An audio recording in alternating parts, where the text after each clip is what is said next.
بسم اللہ الرحمن الرحیم۔ کیا قربانی کا منکر کافر ہے؟ از علامہ ایاز العقاد مدیر الاسلام مصر۔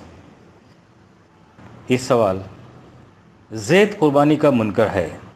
بارہا اس نے اپنے منہ سے یہ الفاظ نکالے ہیں کہ ہر سال جتنے جانور ذبح کیے جاتے ہیں اگر ان کی قیمت حکومت کے حوالے کر دی جائے تو وہ اس سے سینکڑوں رفاع عامہ کے کام کر سکتی ہے، بلکہ وہ علل اعلان کہتا ہے کہ اسی طرح امت مسلمہ کو ہر سال لاکھوں روپے کا نقصان ہو رہا ہے۔ اگر یہ رقم کسی اچھے مصرف میں لگائی جاتی تو بہتر ہوتا۔ پوچھنے والی بات یہ ہے کہ کیا ایسے اعتقاد رکھنے کے بعد زید مسلمان رہ سکتا ہے؟ کیا وہ اس قابل ہے کہ موت کے بعد مسلمان اس کا جنازہ پڑھیں، اور کیا مسلمان اس کے ساتھ رشتہ ناتا کر سکتے ہیں؟ برائے کرم جواب مفصل دیجیے۔ سائل غنم بن صفوان العلی، مقیم قاہرہ۔ الجواب: سب سے پہلے تو آپ کو یہ سمجھ لینا چاہیے کہ میں نہ تو اپنے آپ کو مفتی کہتا ہوں اور نہ ایسی مسند افتاء میں نے بچھا رکھی ہے کہ تکیے سے پیٹھ ٹیک کر بیٹھوں اور لوگوں کے ایمان تولتا رہوں۔ میں جو کچھ بھی کہوں گا محض علمی تحقیقی انداز میں کہوں گا، اور جہاں تک میری بصیرت میری رہنمائی کرے گی حق گوئی میں پوری بے باکی سے کام لوں گا۔ قربانی اور قرآن حکیم۔ سب سے پہلے یہ دیکھیے کہ آیا قربانی قرآن حکیم سے ثابت ہے یا نہیں ہے۔ جب آپ اس امر پر غور کر لیں گے تو آپ کو معلوم ہوگا کہ قرآن میں قطعیت کے ساتھ یہ کہیں نہیں آیا کہ مسلمان خواہ وہ دنیا کے کسی گوشے میں بستے ہوں ذی الحج کی فلاں تاریخ کو قربانی کیا کریں۔ عام مفسرین جن آیات سے استدلال کرتے ہیں میں انہیں بھی درج کیے دیتا ہوں۔ نمبر 1، قل ان صلاتی و نسکی و محیای و مماتی للہ رب العالمین، سورہ انعام۔ کہہ دیجئے کہ میری صلاۃ، میری نسک، میری زندگی اور میری موت رب العالمین کے لیے ہے۔ اس آیت میں نسک سے قربانی مراد لی جاتی ہے۔ آئیے نسک کا فیصلہ ائمہ لغت سے کرائیں۔ علامہ بستانی لکھتے ہیں اس مادے کے اصل معنی دھو کر پاک و صاف کرنا ہیں۔ اس کے بعد یہ ہر اس امر کے لیے استعمال ہونے لگا جو خدا کی طرف سے واجب قرار پایا ہو۔ اسی لیے مناسک کا لفظ ان طور طریقوں کے لیے استعمال ہوتا ہے جو واجبات خداوندی کی ادائیگی کے لیے مقرر ہوئے ہیں۔ محیط المحیط ملخصاً علامہ محب الدین محمد مرتضیٰ لکھتے ہیں نسک السبخۃ کے معنی ہیں اس نے بنجر زمین کو درست کیا۔ نسک الی طریقت جمیلت، اس نے اچھا راستہ اختیار کر لیا۔ اسی لیے نسک اس مقام کو کہتے ہیں جس کی طرف لوگ اکثر آتے جاتے ہیں۔ اسی بنا پر حج کے امور و مراسم کو بھی مناسک کہتے ہیں۔ نسکن یا نسیکاتن ذبیحہ یا خون کے معنوں میں بھی آتا ہے۔ تاج العروس ملخصاً علامہ ابن قتیبہ کہتے ہیں نسک ہر اس چیز کو کہتے ہیں جس کے ذریعے خدا کا تقرب حاصل کیا جائے۔ کتاب القرطین۔ غرض یہاں سے آپ نے معلوم کر لیا کہ اگرچہ بنیادی معنوں کے لحاظ سے یہ لفظ زندگی کے ہر اس طور طریقے پر استعمال ہوتا ہے جو اللہ کا تقرب حاصل کرنے کے لیے اختیار کیا جائے، تاہم یہ ذبیحہ کے معنوں میں بھی استعمال ہوتا ہے، اور ذبیحہ بھی وہی جو حصول تقرب کے لیے ہو۔ آیا زیر نظر میں اکثر مفسرین نے نسک سے مناسک حج مراد لیے ہیں کیونکہ قرآن ان معنی میں بھی اس لفظ کو استعمال کرتا ہے۔ دیکھیے فَإِذَا قَضَيْتُم مَّنَاسِكَكُمْ، البقرہ، جب تم مناسک حج سے فارغ ہو جاؤ۔ لیکن قرآن ہی میں یہ لفظ ذبیحہ کے معنوں میں بھی آیا ہے۔ فَفِدْيَةٌ مِّن صِيَامٍ أَوْ صَدَقَةٍ أَوْ نُسُكٍ، بقرہ، پس اس کا فدیہ روزے یا صدقے یا ذبیحہ ہوں گے۔ دیکھنا یہ ہے کہ سورہ انعام کی مذکورہ الصدر آیت میں نسک ذبیحہ کے معنوں میں استعمال ہوا ہے یا قربانی کے معنوں میں؟ صلات کے ساتھ نسک اور حیات و ممات کے الفاظ صراحتاً اس امر پر دلالت کر رہے ہیں کہ یہاں لفظ اپنے بنیادی معنوں کے بغیر کسی اور معنی میں استعمال کیا جائے تو ان نئے معنی کے لیے کوئی واضح قرینہ ہونا چاہیے، جیسے فدیہ والی آیت میں ہے کہ وہاں اور کچھ مراد ہی نہیں لے سکتے اور نہ اسے بنیادی معنوں پر محمول سمجھ سکتے ہیں۔ سورہ حج میں لِكُلِّ أُمَّةٍ جَعَلْنَا مَنْسَكًا نَاسَكُوهُ الحج، ہم نے ہر امت کے لیے ایک طریقہ مقرر کر دیا جس پر اسے چلنا تھا۔ دیکھیے یہاں لفظ صاف طور پر اپنے بنیادی معنوں میں استعمال ہوا ہے بانداز دیگر۔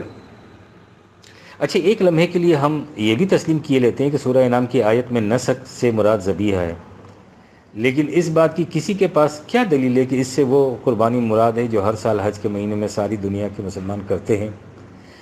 اس آیت سے بھی زیادہ سے زیادہ یہی ثابت ہوگا کہ مشرکین بتوں کے حضور اپنے جانوروں کو بھینٹ چڑھاتے تھے، میں اللہ کے لیے جانور ذبح کرتا ہوں۔ خیال رکھیے کہ میں اس قربانی پر گفتگو نہیں کر رہا ہوں جو حاجی حج کے موقع پر دیتے ہیں اور جس قربانی کے جانور کو اللہ تعالیٰ ہدی کہتا ہے۔ نمائندگان ملت اسلامیہ کے عالمگیر اجتماع میں ہدی کی قربانی اس لیے ہے کہ وہاں وہ لوگ ایک دوسرے کی دعوت کریں اور مختلف ممالک کے نمائندوں میں باہم ممانست پیدا ہو اور مل بیٹھ کر وہ لوگ اجتماعی مسائل پر سوچیں۔ دین اسلام میں ایسے اجتماعات کے مواقع پر ہر امت کو نبی اکرم صلی اللہ علیہ وسلم سے پیشتر بھی یہ حکم تھا۔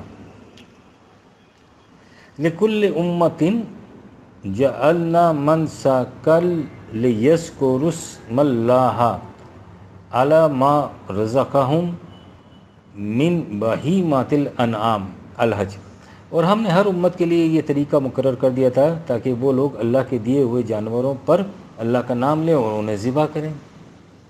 یہ آیت ہدی کے سلسلے میں سورہ حج میں وارد ہوئی ہے۔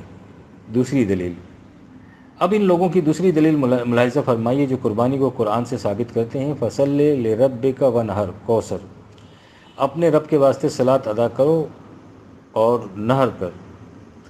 وَالنَّحْرِ کے معنی کیے جاتے ہیں اور قربانی کر، حالانکہ نہر کئی معنوں میں آتا ہے۔ فرا نحوی کہتا ہے وَنْحَرْ کے معنی ہے اپنا سینہ قبلہ رخ کیجیے۔ ابن ابی حاتم۔ حضرت علی سے روایت ہے کہ نبی صلی اللہ علیہ وسلم نے فرمایا جب یہ صورت نازل ہوئی تو میں نے جبرائیل سے پوچھا یہ نہر کیا ہے؟ انہوں نے کہا یہ ذبح نہیں بلکہ نماز میں پہلی تکبیر، رکوع اور رکوع سے اٹھتے ہوئے ہاتھ اٹھانے کا حکم دیا جا رہا ہے۔ ابن ابی حاتم ابن مرودیہ۔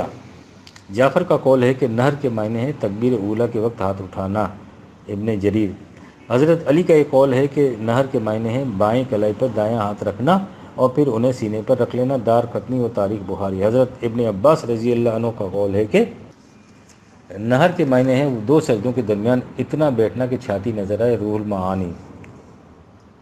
زحاق کا قول ہے کہ نہر کے معنی ہے نماز کے بعد دعا کے لیے ہاتھ اٹھانا۔ ایزن۔ ان تمام اقوال کو دیکھیے تو آپ کو معلوم ہوگا کہ یہ نہر کے وہ معنی ہیں جنہیں بنیادی معنی نہیں کہا جا سکتا۔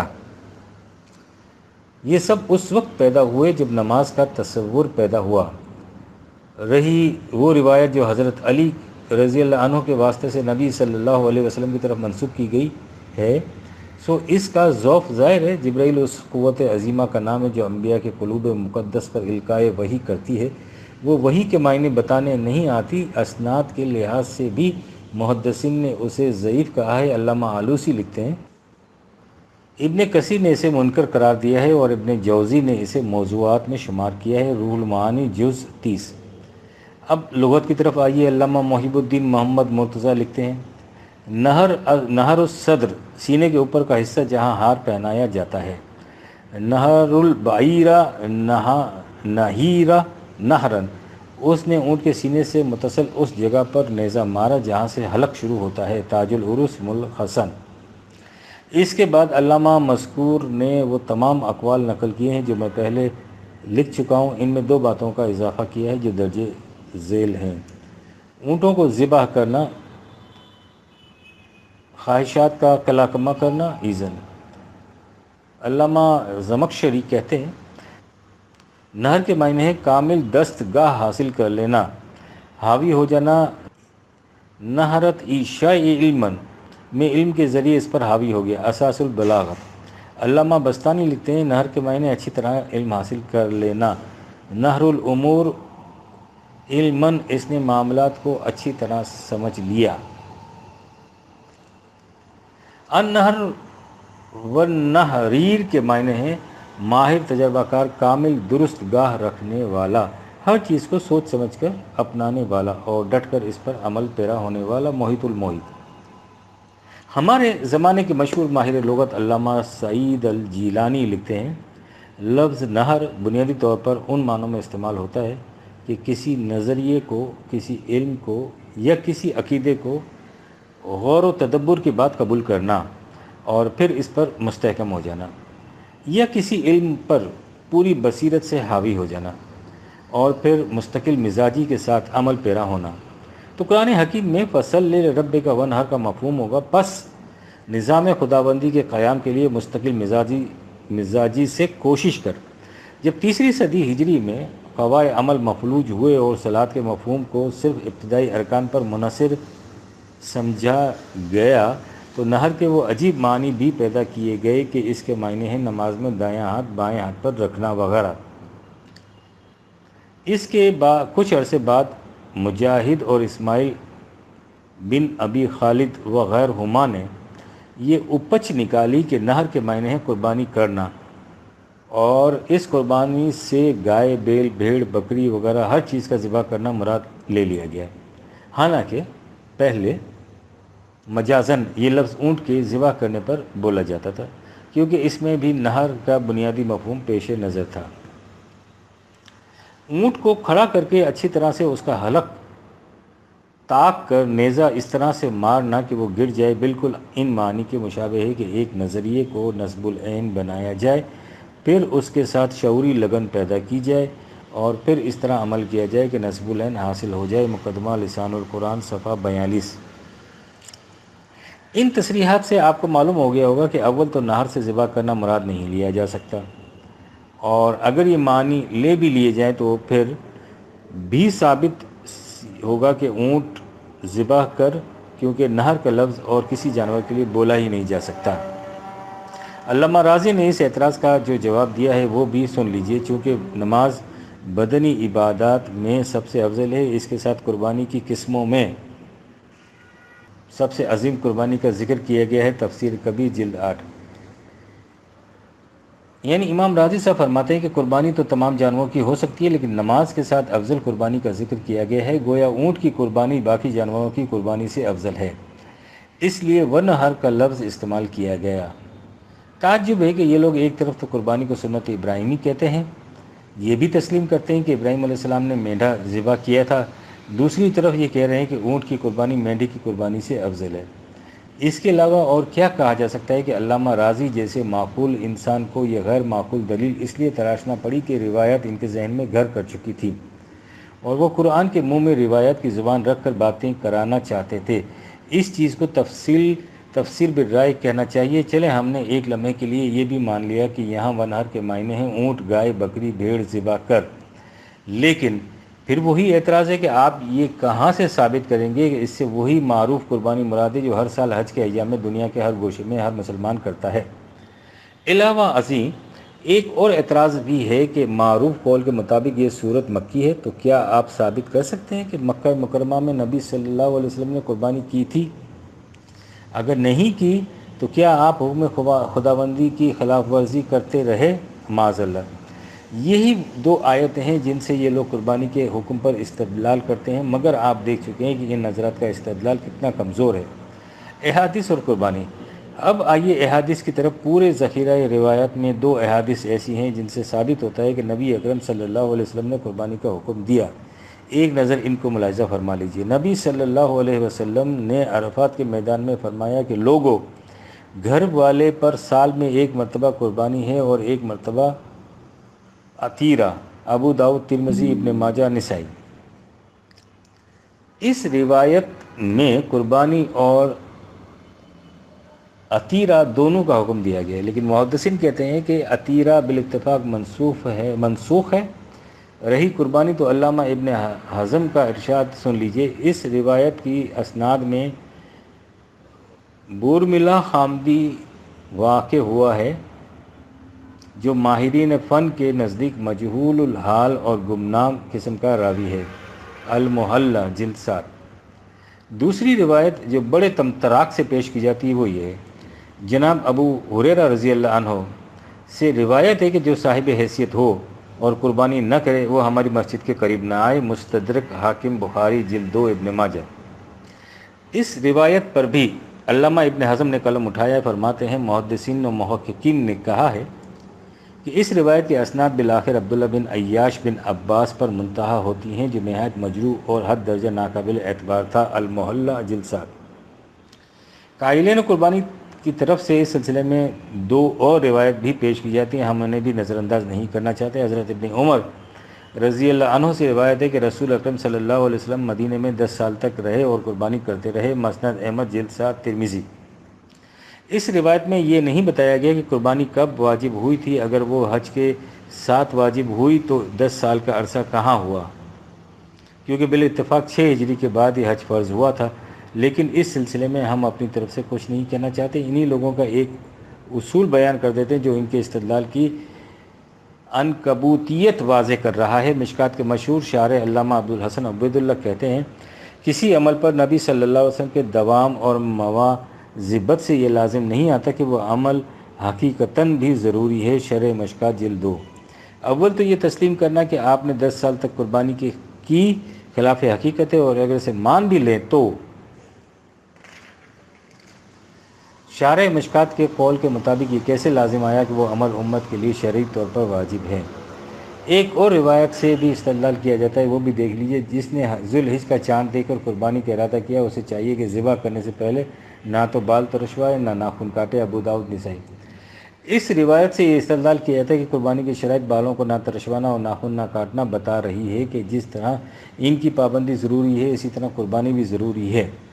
حالانکہ یہ استدلال بڑا ہی خام ہے، کیونکہ یہاں قربانی کو ارادے پر موقوف ٹھہرایا گیا ہے۔ رہا اس کی شرائط کی پابندی کا سوال تو وہ ایسے ہے جیسے کوئی شخص نفلی روزے کا ارادہ کر کے روزہ رکھ لے تو اب اس پر وہ تمام پابندیاں عائد ہو جائیں گی جو فرضی روزوں پر ہیں۔ غرض یہی کچھ ہے وہ دلائل جن کی بنا پر قربانی کو ضروری ٹھہرایا جاتا ہے۔ اب یہ دیکھیے کہ ائمہ نے قربانی کی کیا حیثیت سمجھی ہے۔ قربانی اور فقہا۔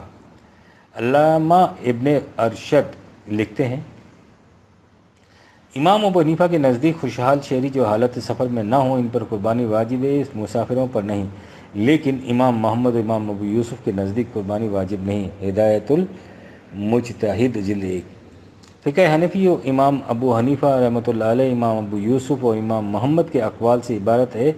کہیں کہیں امام ابو حنیفہ کے اقوال پر فتویٰ دیا جاتا ہے، لیکن زیادہ تر امام ابو یوسف و امام محمد کے اقوال کو ترجیح دی جاتی ہے۔ لیکن نہ معلوم اس معاملے میں کس دلیل کی بنا پر امام اعظم صاحب کے قول کو ترجیح دی گئی ہے۔ ائمہ ثلاثہ یعنی امام مالک، امام شافعی، امام احمد بن حنبل اسے سنت موقدہ قرار دیتے ہیں، مگر وہ بھی ایسی کہ کرنے والے کو ثواب ملے گا اور تارک پر کوئی گرفت نہیں ہوگی۔ ائمہ ثلاثہ کے نزدیک قربانی سنت موقدہ ہے، کرنے والا ثواب کا مستحق ہے اور ترک کرنے والے پر کوئی گرفت نہیں ہے۔ الفقہ المذاہب الاربعہ جلد 1۔ قربانی واجب نہیں، اجماع صحابہ۔ اب ذرا اس عمل پر غور کیجیے کہ کیا صحابہ بھی قربانی کو واجب سمجھتے تھے؟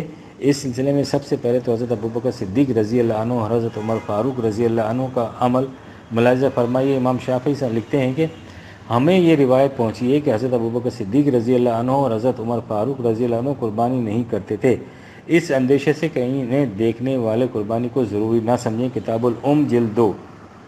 حضرت ابو مسعود رضی اللہ تعالیٰ عنہ انصاری کے متعلق شمس الائمہ سرخسی رحمۃ اللہ علیہ لکھتے ہیں کہ حضرت ابو مسعود انصاری نے فرمایا، میرے پاس صبح شام 1000 بکریاں آتی جاتی تھیں اور میں نے اس خوف سے قربانی نہ کی کہ کہیں لوگ اسے ضروری نہ سمجھ لیں۔ المبسوط جلد 12۔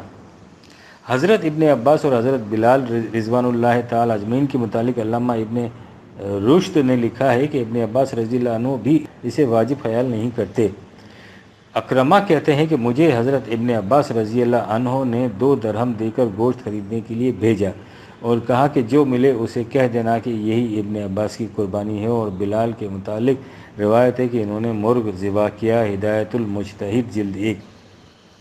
اس روایت سے آپ کو معلوم ہو گیا کہ اس وقت قربانی کا رواج اس قدر کم تھا کہ قربانی کے روز گوشت فروخت ہو رہا تھا۔ حضرت ابو بکر رضی اللہ تعالی عنہ اور حضرت عمر فاروق رضی اللہ تعالی عنہ کے تعامل کے متعلق امام ابن حزم نے اپنی سند کے ساتھ لکھا ہے کہ حضرت حذیفہ رضی اللہ تعالیٰ عنہ فرماتے ہیں کہ میں نے کئی مرتبہ دیکھا کہ حضرت ابوبکر صدیق رضی اللہ تعالیٰ عنہ اور حضرت عمر فاروق رضی اللہ تعالیٰ عنہ قربانی کو اس خیال سے مکروہ جانتے تھے کہ کہیں لوگ اس کی ابتدا ضروری نہ سمجھ لیں۔ المحلی جلد 7۔ امام مذکور نے حضرت ابو مسعود رضی اللہ تعالیٰ عنہ کا قول ان الفاظ میں نقل کیا ہے: بلا شبہ مسلمانوں کی سہولت اور یسر کے خیال سے میں قربانی ترک کر دینے کا ارادہ کر چکا ہوں، کیونکہ اندیشہ ہے کہ یہ لوگ اسے ضروری سمجھ لیں گے۔ المحلی جلد 7۔ شارح مشکات علامہ ابو الحسن عبید اللہ نے امام بہی کی صحیح سند کے ساتھ لکھا ہے کہ حضرت ابو بکر رضی اللہ تعالیٰ عنہ، عمر رضی اللہ تعالیٰ عنہ، ابن عباس رضی اللہ تعالیٰ عنہ، بلال رضی اللہ تعالیٰ عنہ اور ابن عمر صرف اس اندیشے سے قربانی کو مکروہ سمجھتے تھے کہ کہیں انہیں دیکھ کر لوگ اسے ضروری نہ سمجھ بیٹھیں۔ شرح مشکات جلد 2۔ انہی شواہد کی بنا پر امام ابن حزم لکھتے ہیں: کسی ایک صحابی سے بھی یہ ثابت نہیں کہ قربانی واجب ہے۔ المحلی جلد 7۔ ابن حزم کی طرح ابن حجر اور شارح مشکات بھی اس بات کے قائل ہیں۔ صحابہ کرام رضوان اللہ تعالیٰ اجمعین میں سے کوئی بھی ذبیحہ عید قربان کے وجوب کا قائل نہیں تھا۔ شرح مشکات جلد 2۔ علامہ شوکانی لکھتے ہیں: جمہور کے نزدیک قربانی واجب نہیں۔ امام نووی نے کہا کہ ابوبکر صدیق رضی اللہ تعالیٰ عنہ، عمر رضی اللہ تعالیٰ عنہ، بلال رضی اللہ تعالیٰ عنہ، ابو مسعود البدری رضی اللہ تعالیٰ عنہ، سعید بن المسیب، علقمہ، اسود، عطا، مالک احمد، ابو یوسف اسحاق، ابو ثور مزنی، ابن المنذر اور داؤد وغیرہم بھی اسے واجب نہیں سمجھتے۔ بہر میں ہے کہ ابن عباس رضی اللہ تعالیٰ عنہ اور ابن مسعود رضی اللہ تعالیٰ عنہ بھی اسے واجب نہیں سمجھتے تھے۔ نیل الاوتار جلد 5۔ علامہ ابن الحسن عبید اللہ نے اس فہرست میں مندرجہ ذیل ناموں کا اضافہ کیا ہے: سعید بن جیر، حسن بصری، طاووس، ابو الشعشاع، جابر بن زید، محمد بن علی بن حسین، سفیان بن علینا، عبید اللہ بن حسن اور ابو سلیمان وغیرہ ہم بھی قربانی کو واجب نہیں سمجھتے تھے۔ المحلی جلد 7۔ اس کے بعد علامہ موصوف لکھتے ہیں: قربانی کو واجب بتا کر حنفیہ نے جمہور علماء کی مخالفت کی ہے۔ ایزن انہی شواہد و نظائر کی بنا پر امام موصوف نے فیصلہ دیا کہ جو شخص نیک نیتی سے قربانی نہیں کرنا چاہتا اس پر نہ کوئی عتاب ہے نہ شرعی قباحت۔ ایزن قربانی کے متعلق بعض دیگر روایات۔ اب قربانی کے متعلق اور روایات بھی سن لیجئے جو اس کے وجوب کو ختم کرتی ہیں۔ ابو رافع سے روایت ہے کہ رسول خدا صلی اللہ علیہ وسلم نے عید الاضحیٰ کے روز ایک مینڈھا ذبح کیا اور فرمایا: میرے خدا، یہ میری ساری امت کی طرف سے ہے جس نے توحید و رسالت کی گواہی دی۔ پھر دوسرے مینڈھے کو ذبح کیا اور فرمایا: میرے اللہ، یہ محمد اور آل محمد کی طرف سے ہے۔ راوی کہتا ہے کہ اس کے بعد بنو ہاشم میں سے کسی کو قربانی کرتے نہیں دیکھا۔ مسند احمد۔ حضرت ابن عباس رضی اللہ عنہ سے مرفوعاً مروی ہے کہ رسول اکرم صلی اللہ علیہ وسلم نے فرمایا: مجھے چاشت کی نماز کا حکم دیا گیا ہے اور تمہیں نہیں دیا گیا، مجھے قربانی کا حکم دیا گیا ہے اور تمہیں نہیں دیا گیا۔ مسند احمد۔ یہی روایت ان الفاظ میں بھی بیان فرمائی: تین چیزیں میرے لیے فرائض کا درجہ رکھتی ہیں اور تمہارے لیے نوافل کا، قربانی، وطر اور چاشت کی نماز۔ بزاز ابن عدی حاکم۔ ایک اور جگہ ہے: مجھ پر قربانی فرض ہے اور تم پر نہیں، مجھے چاشت کی نماز کا حکم دیا گیا ہے اور تمہیں نہیں۔ مسند ابو علی۔ خلاصہ مباحث: اب ذرا قطع کردہ منازل پر ایک نظر ڈال لیجئے۔ قرآن حکیم میں کہیں بھی قربانی کا حکم نہیں ہے۔ کوئی صحیح حدیث قربانی کے وجوب پر دلالت نہیں کرتی، بلکہ ایسی روایات بھی ہیں جن سے معلوم ہوتا ہے کہ قربانی کو رسول اکرم صلی اللہ علیہ وسلم نے اپنے لیے مختص کر لیا تھا۔ صحابہ کرام رضوان اللہ تعالی اجمعین اسے واجب نہیں سمجھتے تھے، اور حضرت ابو بکر، حضرت عمر خصوصیت سے قربانی نہیں کرتے تھے۔ پس اگر وہ روایت صحیح ہوتی جن میں قربانی کو ضروری قرار دیا گیا ہے تو یہ حضرات کبھی ایسا نہ کرتے۔ جمہور ائمہ اسے ضروری خیال نہیں کرتے، صرف امام اعظم رحمۃ اللہ علیہ ابو حنیفہ اسے واجب سمجھتے تھے۔ کفر و ایمان کا فیصلہ آپ پر ہے، اب آپ خود ہی فیصلہ کیجئے کہ کیا قربانی جس کا حکم کہیں صراحت سے نہیں کا منکر کافر ہے یا مسلمان۔ اگر اس معاملے میں آپ امام اعظم ہی کو برسر حق قرار دیں تب بھی آپ قربانی کے منکر کو کافر نہیں کہہ سکتے، کیونکہ حنفیہ کے نزدیک واجب کی تعریف یہ ہے، واجب وہ ہے جو دلیل ظنی سے ثابت ہو، اس کا شرعی حکم یہ ہے کہ وہ عملاً لازم ہے، اعتقاداً نہیں۔ چنانچہ اس کا منکر کافر نہیں، کیونکہ ظنی دلیل سے ثابت شدہ حکم کی بنا پر کسی کو کافر نہیں کہا جا سکتا۔ الفقہ علی المذاہب الاربع، قربانی یا نقد رقم۔ اب رہا یہ سوال کہ زید کہتا ہے ہر سال جتنے جانور ذبح کیے جاتے ہیں اگر ان کی قیمت حکومت کے حوالے کر دی جائے تو سینکڑوں رفع عامہ کے کام ہو سکتے ہیں۔ تو میرے بھائی اس بات سے کسے انکار ہے؟ دین اسلام کے تمام احکام معقول مصالح پر مبنی ہیں۔ اگر ہر سال اتنے جانوروں کا ضیاع بھی کوئی منفعت بخش فعل ہے تو آپ منہ پر مہر لگائے کیوں بیٹھے ہیں؟ ذرا وہ مصلحت تو بتا دیجئے۔ اگر آپ غلط عقائد کی پیدا کردہ جذباتیت سے بلند ہو کر سوچیں تو آپ اسی نتیجے پر پہنچیں گے کہ اگر حکومت عادل کو یہ رقم اکٹھی کر کے دی جائے تو حکومت بڑے مفید کام کر سکتی ہے، اور صرف آپ ہی نہیں، ہر شخص اسی نتیجے پر پہنچے گا، بلکہ حضرت بلال رضی اللہ تعالیٰ عنہ بھی اس نتیجے پر پہنچے تھے۔ سنیے امام ابن حزم کیا کہتے ہیں۔